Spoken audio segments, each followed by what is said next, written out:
Hi guys, welcome back aboard our 44-foot hurricane damage DIY catamaran project boat. By the end of this week's video, the catamaran should look a lot different. My goal for this week is to reinstall the tramp ramp that sits here between the two trampolines on the foredeck. Why do I care so much about this tramp ramp when there's so much other stuff to work on?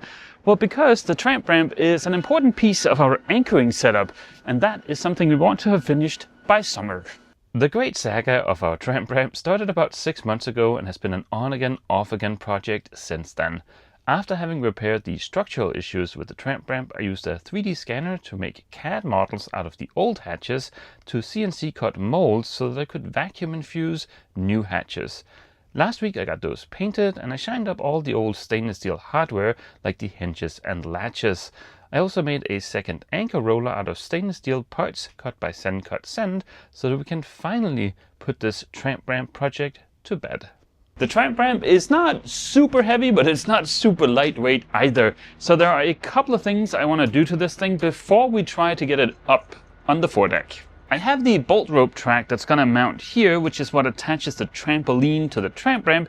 And then of course we have the two anchor rollers which need to go in here. Unfortunately, there's going to be a slight modification to them first. I wasn't aware of this when I designed this new one here, otherwise I would have compensated for it in CAD. But for these to fit inside of the tramp ramp, we actually need to stagger them and we need to remove a bit of the flange on both of them. Something to the effect of this-ish is what we're going for. Before anybody gets all doom and gloom about this and say that it's gonna fail, this is how it would have come from the factory if it had had two of these anchor rollers. I just wasn't aware of this when I designed the new one. I don't believe the fore and aft orientation of the two anchor rollers is super critical, but I still did my best to get them lined up according to the drawing. The critical dimension here is going to be width. To make the anchor roller contraption fit, I will need to remove a minimum of 47 millimeters worth of material. That turned out to be the entire flange on both of the rollers, meaning I need to cut right on the curved bit of the bend. With great care, I made a light pass to get a groove that I could follow and then slowly and carefully worked my way through. Cutting metal is a lot more fun in CAD, but with a bit of care and a slight bit of grinding, I got a pretty decent fit. This is important because I am not yet that good of a welder. With that in mind, I did a quick test on some scrap just to get the amperage dialed in and also as a bit of a warm-up. I cleaned the surface with a Scotch-Brite pad, wiped everything down with acetone and got the two anchor rollers lined up exactly where I want them. I got the two rollers tacked together so they wouldn't move and then proceeded to weld sections of about an inch worth of length from each end at a time, switching between the two just to try and keep the heat under control. As soon as it gets a little bit warmer, I am gonna have to start with the outdoor fiberglass repairs, and that brings us to the sponsor of this week's video, Anchor Solix. This is the Anchor Solix C300 DC. It's a portable power station and it's a little bit of a beast. It boasts a 90,000 milliamp hour capacity. I use it primarily for powering my GoPros during long time lapses, and for comparison, this is a standard high capacity GoPro battery. This is about 1500 milliamp hours. So the C300 DC has about 60 times that capacity. Another way to compare the capacity of the C300 DC to something you might know is those portable little power bricky thingies that people often use in the airport. About this size, they're about 10,000 milliamp hours. So the C300 DC is 9 times that capacity, and it certainly represents a lot better value than 9 of those, especially because it can output a lot more power. On the front of the C300 DC, there are 4 USB-C ports. 2 of those are 140 watts. That means I can quickly charge my laptop off of the C300 DC if I have to. There are also 2 12-watt USB-A ports for fast charging something like a phone. And then there's one of those classic car cigarette outlets, so you can power something like a portable fridge. Even though you might not need to make super long GoPro time lapses, the C300 DC might still be nice to have around for something like camping or just in case of an emergency. And in those two scenarios, the built-in light is a super nice feature. Despite the high capacity, the C300DC remains light and travel friendly. I use it primarily here inside the boat, below the boat, or in the workshop, and for that I just carry it around by the handle. But if you need to move it for longer distances, there is also an optional shoulder carrying strap. Thank you so much to Anchor Solix for sponsoring this week's video and for keeping my time lapses rolling. Check out the link in the description for more details right now. May I present Mr. Double Anchor Roller. This turned out fairly well.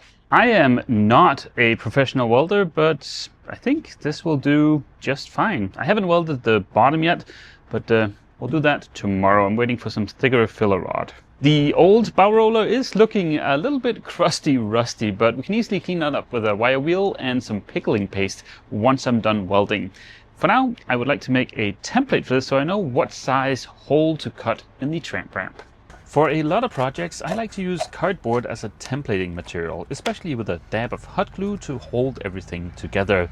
The one downside to cardboard is it is a little bit floppy, and for this Tramp ramp project here, there is absolutely no room for mistakes. It is a very tight fit. Luckily, I had a little bit of plywood left over from Athena's headliner. This will be a much more precise and less floppy template than the cardboard version. Feeling confident and optimistic, I traced the outline of the template onto the Tramp ramp and popped a fresh battery in the oscillating multi-tool. Even after having rebuilt the Tramp ramp, I'm still surprised to see the thickness of this laminate. There's a lot of fiberglass here. The anchor roller almost fit. The flange wasn't completely flat. This was damage from the hurricane and not a mistake on my part. Luckily, 2 pounds of china was all the persuading that was needed. Once beaten into submission, the anchor roller was a perfect fit. So far, so good. The anchor roller's in there and it looks like a perfect fit. I am more than pleased. I still have to do the bottom weld on the anchor roller, but I'm gonna have to wait until I get that little bit of thicker filler rod to do that because there's a bit of a gap I need to fill. But we can still go ahead and get the cleaning process started. This is pickling paste. It's used for passivating welds in stainless steel. It's really cool to see work, but it's also incredibly toxic, this stuff. And it's one of those things where I don't mind putting on a double pair of gloves before touching it. If memory serves, it's the hydrofluoric acid in this stuff that's the really bad stuff. And here on the back they have this sentence, which is delightful: fatal in contact with skin. So we shall proceed with a little bit of carefulness.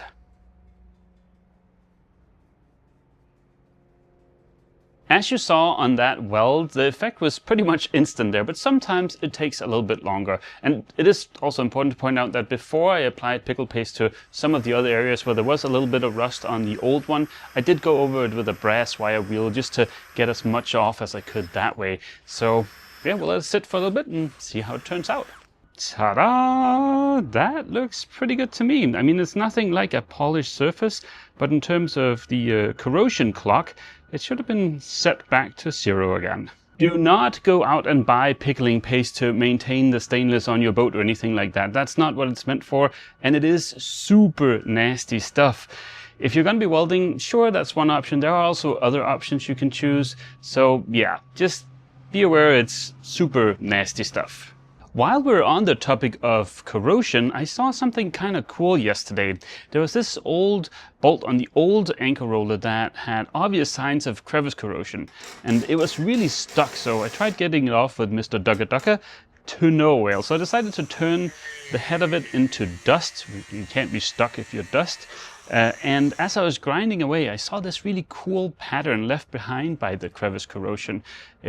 Yeah, I just thought that was kind of cool. There is only one more thing we need to do before we can attempt to hoist this thing up in place and make it a permanent part of the boat. And that's to at least trim to size the bolt rope that's gonna sit here and attach to the trampoline. And by bolt rope, of course, I mean bolt rope track, or at least that's what I've always heard it referred to. It's the aluminum extrusion that sits here on the foredeck and secures the trampolines to the boat. This is what the original one looks like, and of course it's not super important that the new one matches, but I would like to find something that's a close match at least. The trampolines that came with the boat are made by a company called Sunrise Yacht Products. I met them up at the boat show in Annapolis and they were really nice people, and they're located only about 2 hours from here, so I decided to give them a call to see if they could give me any kind of recommendation as to where I should start searching for this track. Well, it turns out it's sitting right on their shelves, and they've sent out a track that should be the exact one we have. I was fully prepared for the search for this aluminum extrusion to be long, excruciating, and ultimately fruitless. But yeah, it was the first place I called. That's freaking awesome. After a quick bit of measuring and trimming the tracks to length, I was finally ready to permanently install the Tramp ramp. This is my friend Klaus from Denmark. Klaus was foolhardy enough to offer to help out aboard the catamaran for a day. I had previously noticed that the mounting holes in the Tramp ramp were kind of oval. I figured it was from the threads on the bolts slowly filing away at the holes in the Tramp ramp over the years, so I picked up some stainless tube to protect the Tramp ramp. Klaus grabbed a quick measurement up at the pointy end of the boat and cut the tubes to length. Without further ado, we carried the Tramp ramp up the stairs up onto the deck of the catamaran. We figured we could use the trampolines to support the ramp while we maneuvered ourselves into position. Installing the ramp was one of those jobs where it is definitely easier with a second pair of hands. After getting the forward end secured, we used a couple of clamps to secure the aft end while we checked the alignment. After a quick double check with the drone, we were happy with the position of the ramp. This was also backed up by the fact that all the old holes lined up basically perfect. To celebrate, Klaus decided to risk his life by testing the Tramp ramp. I am happy to report no lives were lost that day.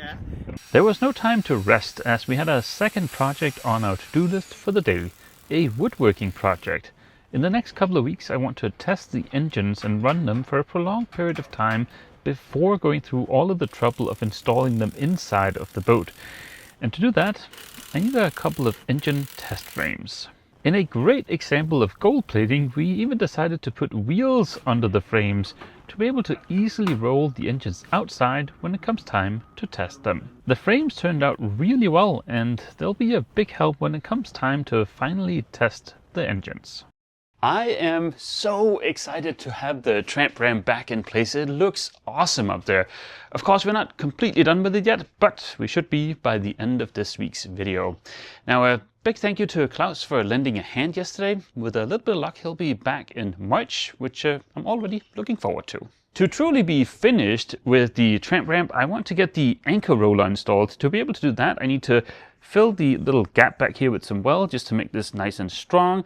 And also, when I started cleaning the back of this, I noticed there are some cracks here in the old welds. The cracks should be an easy fix. I've opened them up a little bit with Mr. Angle Grinder. Now just weld those back in and it should be strong as new. Getting the last little bit of welding done on the roller was no big deal. But everybody that knows me knows about my disdain of drilling holes in stainless by hand. It is the absolute worst. And there's no need to comment with tips about how to drill in stainless steel. I have drilled hundreds of holes in stainless steel. I know how to do it. It's just doing it by hand always sucks. But let's not get sidetracked by my disdain of drilling holes in stainless. The good news is the anchor roller here is done. I just need to passivate the last couple of welds. Before we do that, there is one last little job I hope that Mr. Welding Machine can help me with. This latch is missing the little pin that's supposed to sit there and keep the latch from doing this. I've cut off a tiny little piece of this 1/8 inch filler rod here. This is 316. It's the stuff you use for TIG welding, and it's actually the perfect fit for that little hole. Just look at that. There is basically no gap there. I only just need to tack this in place, and I need to be very careful about how much heat I put into the latch because there's a plastic bushing right above it and I don't want to melt that. To improve my odds of not messing this up, I've done 2 little test pieces here just to warm up for the actual one. And well, let's see how this goes. Okay, come on. Lucky. Fingers crossed. Ooh. that needs to be cleaned. I ground the surface and wiped it off with some acetone. Hopefully it won't be so messy this time around.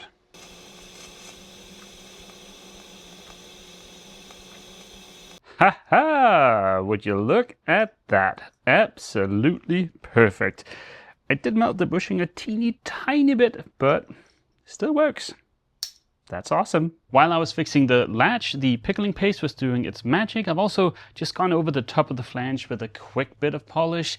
It's way too rough to get a mirror finish. I could spend a day and get a mirror finish, but I don't think it's worth it for an anchor roller. It's hidden away and it's gonna get scuffed up by the anchor anyways. The anchor roller is ready to be installed. Unfortunately, I'm missing the stupid fasteners I need, and I'm sick and tired of stopping by Ace on the way home and paying the premium for buying them there. So I've ordered a small mountain of stainless fasteners. That's what these boxes are for. They just haven't shown up yet. So I think tonight it'll be one last stop at Ace. We can still go ahead and get this hauled up on the deck, get the holes drilled, and then double check the thickness of this plus the laminate so I get the right length of fasteners. I had zero luck at Ace. They don't really have that big of a selection of 316 fasteners. They have a bunch of 304, but that doesn't really help me. Luckily, McMaster came to the rescue. We have everything we need, so yeah, let's get this Tramp ram finished with a small asterisk, but we'll get back to that later.